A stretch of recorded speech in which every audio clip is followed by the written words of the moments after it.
Good morning and welcome to Worldwide Wisdom. Today, we're going to learn about meditation in Jewish thought and in Chassidic culture specifically. This is something which we don't hear about. We do hear about a lot, but we don't get many directives.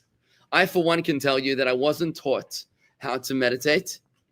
It wasn't something that we were taught necessarily by our teachers, and there's different reasons why I believe that was. But there was an amazing mashpia, an amazing mentor in the Chabad yeshivas, in yeshivas Tomchei Tzmimim, in the yeshiva in Kfar Chabad. His name was Reb Chaim Kesselman. He probably passed away about 40 years ago, but he was known as the mentor who would teach his students how to meditate. Specifically, he formulated 5 different kinds of meditation that he would actually assign to each of his students. Can you imagine the kind of connection, the spiritual bond between mentor and mentee, between between rabbi and congregant, between student in the yeshiva and teacher of Chassidus, when they wouldn't just learn the Chassidus together as a group or in partnership in Chavrusa style, but that the mentor, the teacher, the mashpia would actually engage with each of his students and assign to them their individual path in meditation. Actually, when I was in yeshiva in Kfar Chabad, I had one of my mentors was a student of his. So I was hoping that his student would convey to me a path in meditation. Now he tried, but I don't believe that I don't think he succeeded, and maybe I wasn't ready. Right? When the student is ready, then the proper teacher appears. I believe that's what happens. And what I want to do is now I would like to open the veil on the teachings of Reb Chaim Kesselman to be able to articulate and explain the powerful and tremendous importance. Well, we've already spoke. Well, we're going to talk about the importance of meditation in a moment. We're in the middle of a discourse, but also the tremendous, the tools of how to do it. The tools of how to do it. That's really not that complicated. It's not that difficult.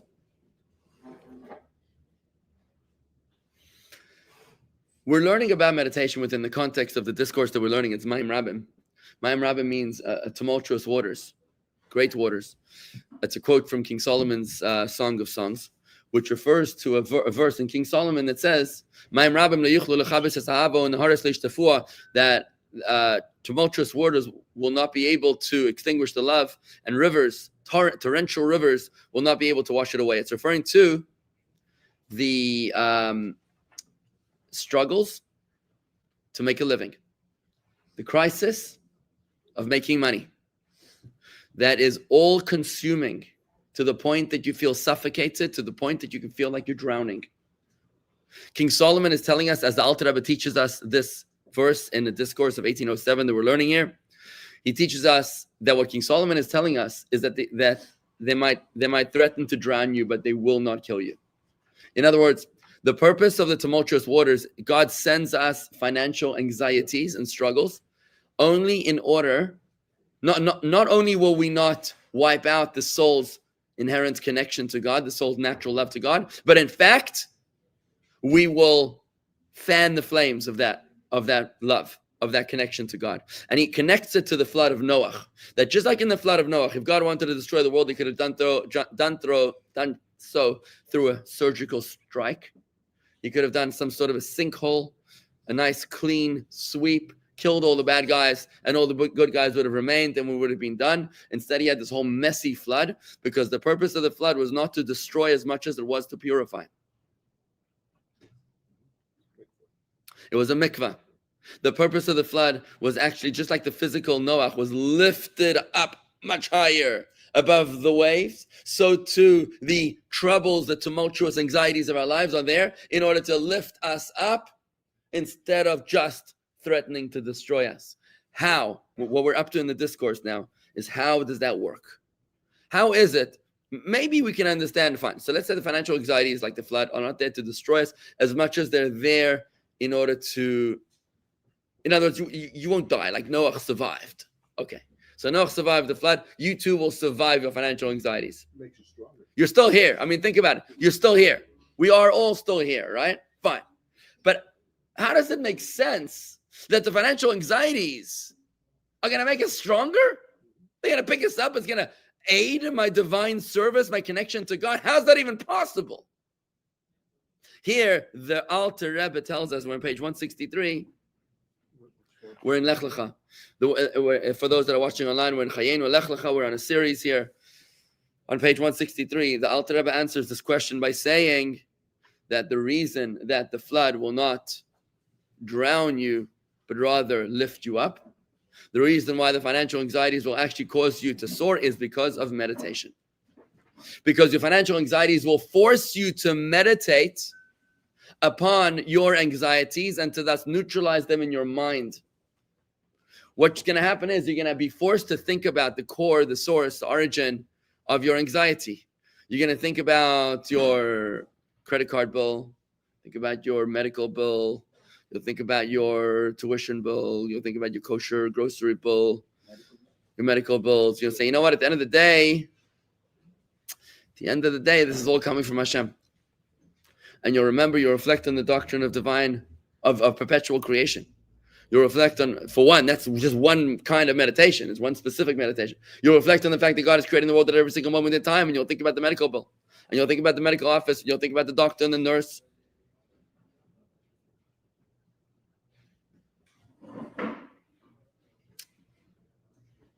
It's like the guy comes to the doctor and he says, "Doctor, I don't know what to do. I'm losing my memory." So he says, like, I can't remember anything. What do you think I should do? So the doctor says, pay me first. Sounds like you. You know, when you reflect on what more than meets the eye, you look at beyond the iceberg. More than meets the eye, you reflect deeper. And you realize the divine origin within everything. It's then that you realize that you're not alone. Hashem is with you. This is part of your assignment. It's not just your problem, it's your assignment, it's your mission. You're meant to be in this space, you're meant to be in this challenge. This is what you're supposed to overcome. And that gives you not only the courage to overcome, but it actually allows you to neutralize the problem and to use it to surf over the waves. Now, what I'd like to do at this point is just take a quick look at this inside the text on page 163. For when one spends all day involved in physical matters, burdened with earning a living amidst the world's darkness, they can then reflect during prayer on what they've seen, remembering that no blade of grass grows below that does not have a spiritual source above. The same is true of every single thing in existence. The mazalis are the angels, are the celestial influences that provide life to this entire world, as it is written, from the precious yields of the sun and from the precious produce. The mazalis, these are the different kinds of angels, in turn received from the 70 ministers. They receive from the dregs of the Ophanim, we receive from the angels, and so on, higher and higher above high. We learned this last week. I'm just reviewing. These are the various, it's the process of evolution. You realize that it's not just that you have a problem, you have a person that's making you miserable, that your boss or your employee or your client or your account is making you troubles. Everything that exists in this world has an angel above that guides it, like a marionette doll. And we still have freedom of choice. That's a different meditation, a different Chassidic discourse.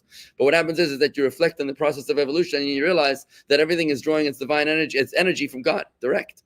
Go down to the bottom of the page, one further reflects that this entire system, this grand hierarchy of spiritual forces that ascends through countless ranks, all come into being from absolute nothingness by virtue of God's attribute of kingship. As it is written, your kingship is kingship over all the worlds.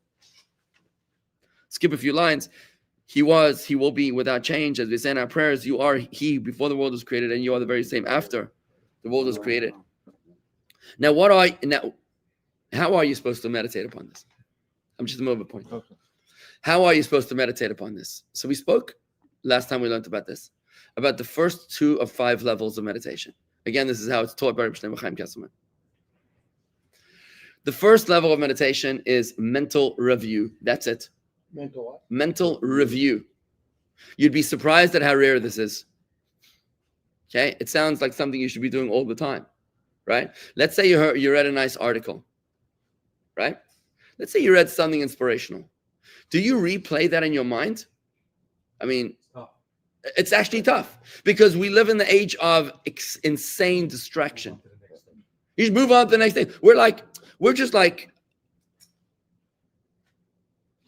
it's interesting. When I dive in here, when I dive in the morning, I get into fortress mentality. I put on a fortress. I get into my talus.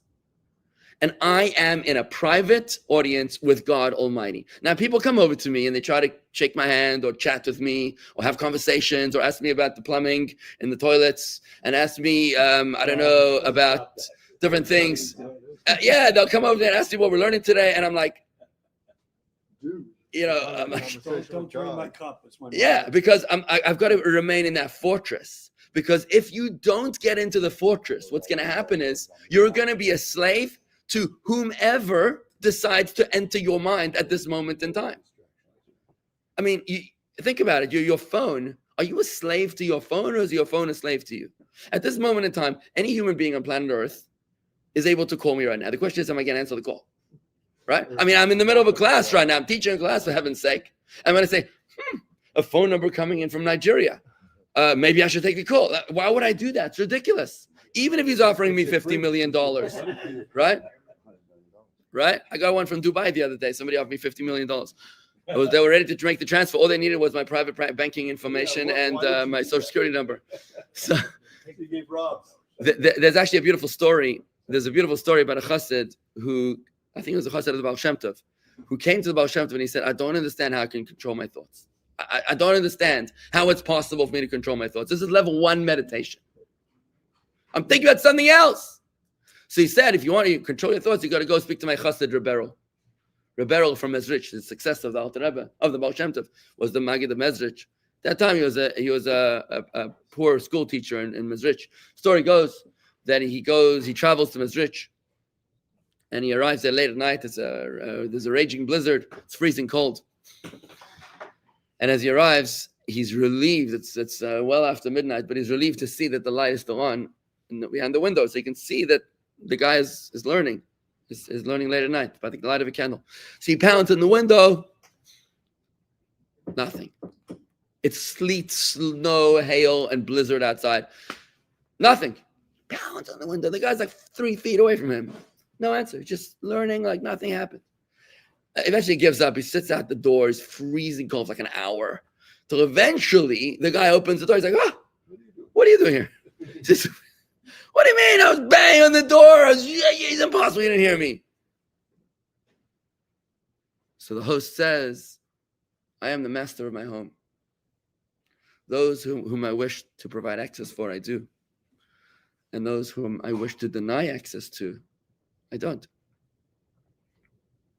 And as he said this, the traveler understood that he had received the answer to his question. How do you reconcile that with Abraham? Let me explain. I am the master of my home. This is my house. I do not let anybody that happens to send me a text message right now enter my home. Right? I mean, there's this new technology right now, which is like spam texting. Hi, I'm doing car washes in your area today. Would you happen to like a car wash? I'm fixing roofs. I'm tearing down houses in your area. Would you like me to, it's crazy. I mean, the amount of spam text messages, it's like insane what's going on right now, right? It's insane. I mean, the amount of people that were trying to give me a loan the other day, they called me like 12,000 times to tell me that I'm almost approved. One final step. Just because the spammers are calling you, it doesn't mean you have to let them in. I am the master of my castle, of my household. And what goes on in this head is precious real estate. You do not have to allow any shmendrik into your brain. That's why I do not have a television in my house. Because I don't want to be a slave to whatever information happens to be deemed PG by people that have very low morals, right? It's just not appropriate for me to want to allow that into my house.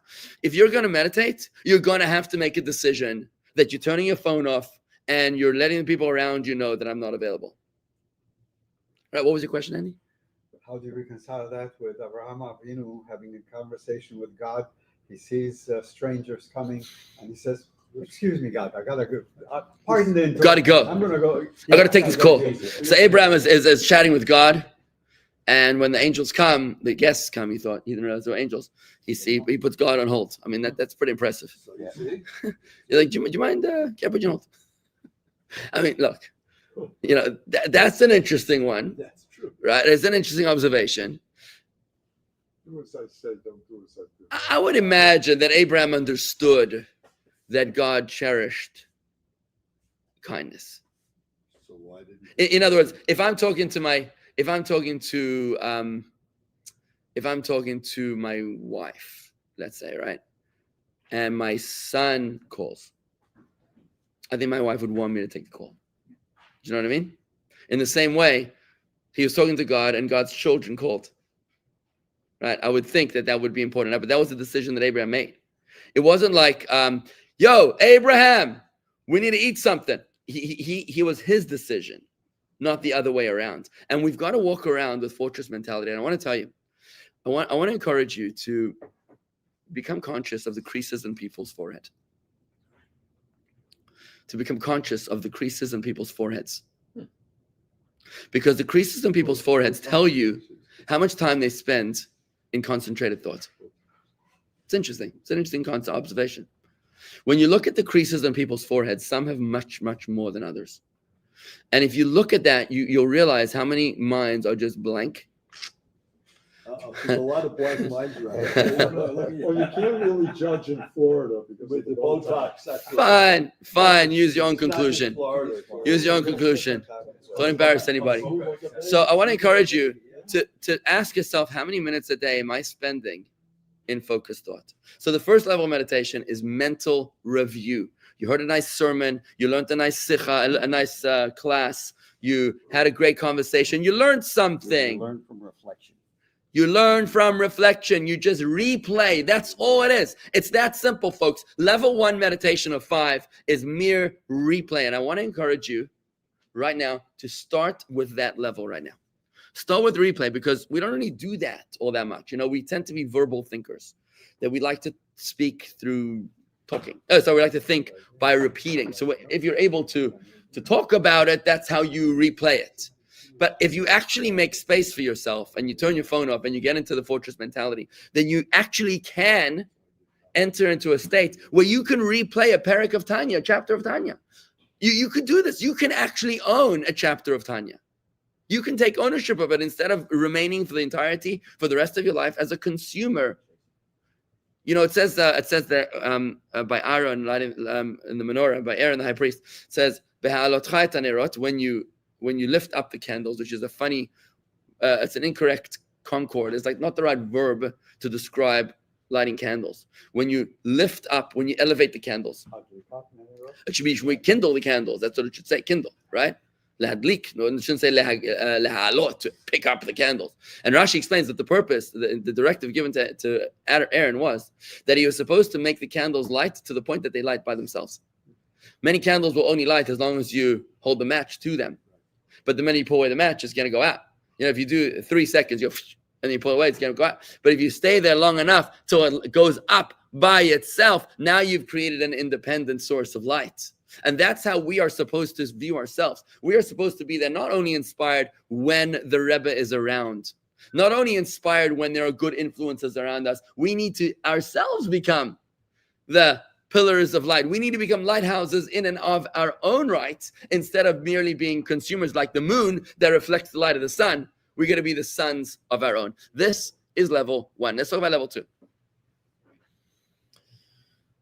And I want to encourage you again to do this before davening.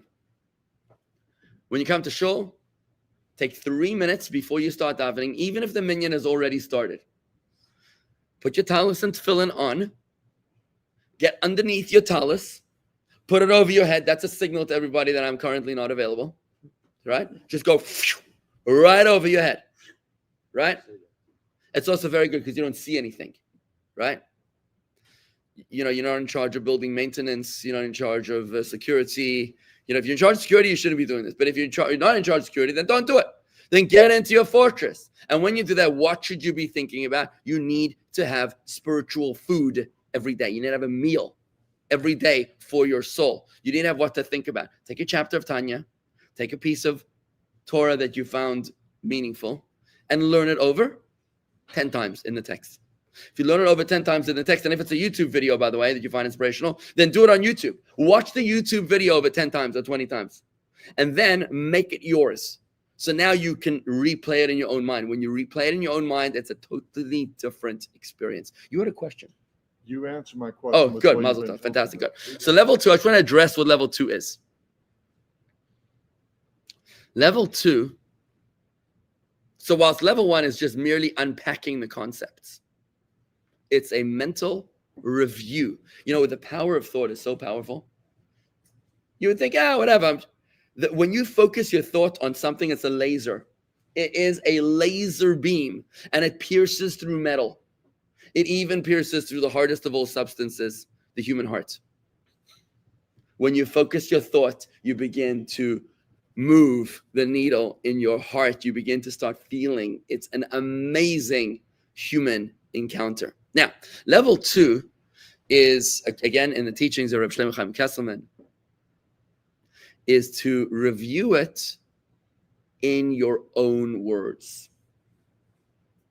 So whilst level 1 would be mental review just of the concepts, still as a recipient, but you're just like reviewing it. Level 2 would be to actually come up with your own metaphors, similes, analogies, applications. For example, you're a nuclear physicist, and you learned something from the rabbi that you found inspirational. But because you're a nuclear physicist, or you're a doctor of the human body, or you're a psychiatrist, you're able to apply it in a way that is extraordinarily close to you. You can take the concept, right? For example, we'll learn about this idea of the founding tenet of Chassidic is that mind over matter. The brain rules over the heart. This is a founding tenet of Chassidic. Human beings are created vertical because the brain is above the heart, not like animals where the brain is below the heart. And what goes on in your head affects the heart. So fine, that's an academic concept. But if you're a psychiatrist, psychologist, and you know about CBT, you know about cognitive behavioral therapy, you're like, whoa, okay. When you change your cognition, you actually change your behavior. You actually change it all through CBT. It suddenly becomes something which you've studied and you know very, very well. And you're bridging a gap. You're making a bridge between Torah, spirituality, and between your own personal research and analysis. And you're able to make that bridge. This is level 2 meditation. Level 2 meditation is, for example, when you're, let me give another quick example. An example I like to use is that Chassidus teaches us that the struggle won't destroy you, it will build you.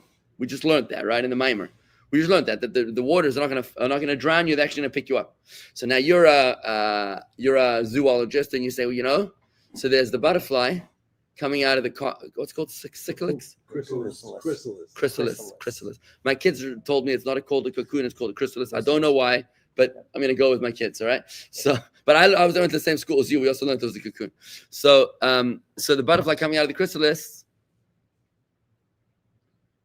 is struggling to break free. It's not used to having wings, so it's struggling to break free from the chrysalis. So what does it do? It's sort of like it's like sweating bullets to get out of there. And what do you want to do? You want to open it up, take a little pocket knife and cut it open, let it out. What happens if you let it out? It's going to drop to the floor. It's going to die from starvation, because the act of breaking free from the chrysalis is going to force the blood into the appendages that it doesn't even know that it has on its back, because it still thinks it's a worm. And it's going to flow blood into the wings, so that when it comes out, it's going to drop out of there. It's going to start flying. But if you just open it up without any toil, without any struggle, it's going to fall to the floor. It's not going to know how to fly. It won't be able to eat. It will die from starvation. So what you've done now is that you've taken the discourse, the teaching, the chapter of Tanya, chapter 28 of Tanya, which I just taught, and you've now put it into your own analogy. And now you can go outside on your next trip, and you can daven with your talis and tefillin in nature, surrounded by trees and butterflies. And what you'll do is that you'll notice the meditation is around you. So this is level 2 meditation, which is what I call approaching das. Bina Bina is comprehension. Chachma, bina, das. Idea, understanding, and feeling, right? So bina is the middle level, right? It's just bina. You're reviewing the idea. It's level 1. But das is when you're starting to feel it in your heart, when you're making it yours, when you're moving from objective to subjective. Subjective is when you make it personal. So we've got a lot to talk about, folks, about these 5 levels of meditation. I deliberately am slowing it down. I want to take this slowly because I want you to be able to feel comfortable with the various levels of meditation. I'm actually going to post onto our Shul WhatsApp group the video that we showed this past Friday morning, the video of the Rebbe, which speaks all about the importance of meditating before davening. And the Rebbe somebody asked the Rebbe, should I meditate before davening, before prayer, on the words of the discourse, or should I do it in my own words? And the Rebbe effectively says both. Because this is level 1 and level 2. We still have levels 3, 4, and 5 coming up. But for the meantime, I'm going to post this video onto the community WhatsApp group. We'll take it from there. And thank you to Sean Snow of All City Permits for being today's sponsor. Thank you very much.